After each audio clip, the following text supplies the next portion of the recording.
올림픽에 참가할 때 나라 이름을 타이완으로 할 거냐 아니면 차이니스 타이베이로 할 거냐. 당초 이 문제에서 출발했던 타이완의 국민투표가 나중에는 독립 의지를 묻는 사안으로까지 비화됐습니다.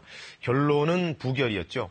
함께 치러진 지방선거에서도 여당이 지면서 타이완의 탈중국화 정책은 급격히 동력을 잃게 됐습니다. 특파원 연결해서 알아보겠습니다. 자, 김도엽 특파원, 먼저 가장 관심이 컸던 올림픽 출전 명칭, 그 투표 결과부터 요약해 주시죠. 네, 타이완 유권자들은 독립보다는 안정을 택한 걸로 보입니다. 사실 올림픽 출전 명칭이 좀 이상하긴 했죠. 이 차이니스 타이베이라는 이름인데 타이베이는 나라 이름이 아니라 수도지 않습니까? 이 84년 올림픽에 처음 출전하면서 쓰기 시작한 건데요. 중국의 압력이 거셌던 상황에서 IOC와 타이완이 타협한 이름입니다. 그런데 최근 독립파들이 왜 우리는 올림픽에서 타이완이라는 이름을 내걸지 못하느냐고 나서면서 이 43만 명의 서명을 받아내서 국민투표가 실시됐던 겁니다. 사실 이름을 변경하기 위해선 타이완이 마음대로 바꿀 수 있는 건 아니고요. IOC와 협의를 해서 바꿔야 합니다. 하지만 IOC는 이전부터 이 명칭 변경은 불가하다. 타이완이 계속 고집을 부리면 아예 올림픽 참가를 할 수 없을 거다. 이렇게 통보를 해왔거든요.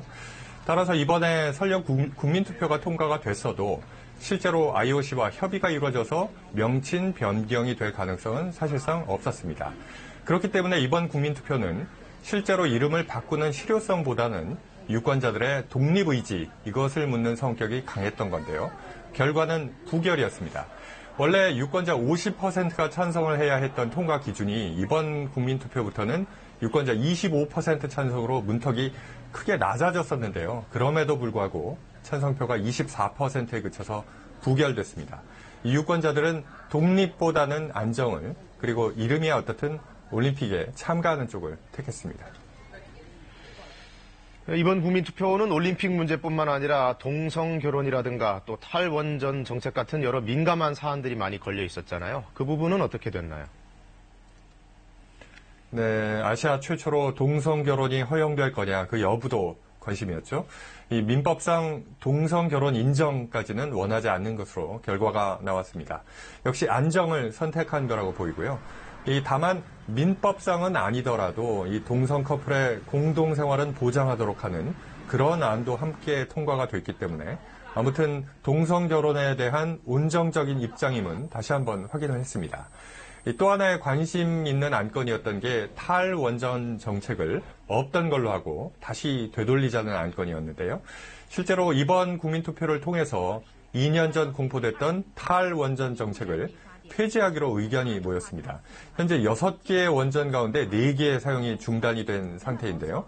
이 잦은 정전 사태 등 전력 불안이 이어지면서 유권자들이 다시 원전을 가동하는 쪽으로 돌아선 것으로 보입니다. 이 지방선거도 같이 치러졌는데 그 결과가 이 타이완 정치권에 상당히 격동을 예고하고 있죠. 그렇습니다. 이번 지방선거는 임기가 2년 남아있는 차이잉원 총통의 중간평가라고 봐야 됩니다. 결과는 여당의 참패였습니다. 6개 직할시장 선거에서 여당은 2곳만 수성을 했고요. 야당의 4곳을 뺏겼습니다. 특히 이 여당 민진당이 22년 동안 내리 이겨왔던 제2의 도시 가오슝에서의 패배가 치명타였습니다.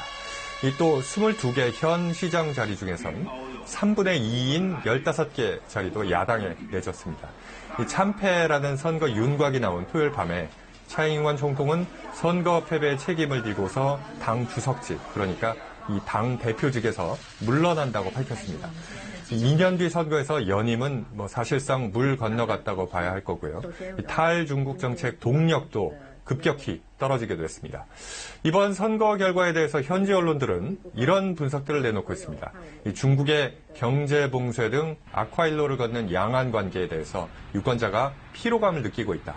그 이면에는 양안 관계가 좋아지면 잘 살 수 있게 될 거라는 중국의 이른바 여론 포섭 전략이 효과를 발휘했다는 겁니다.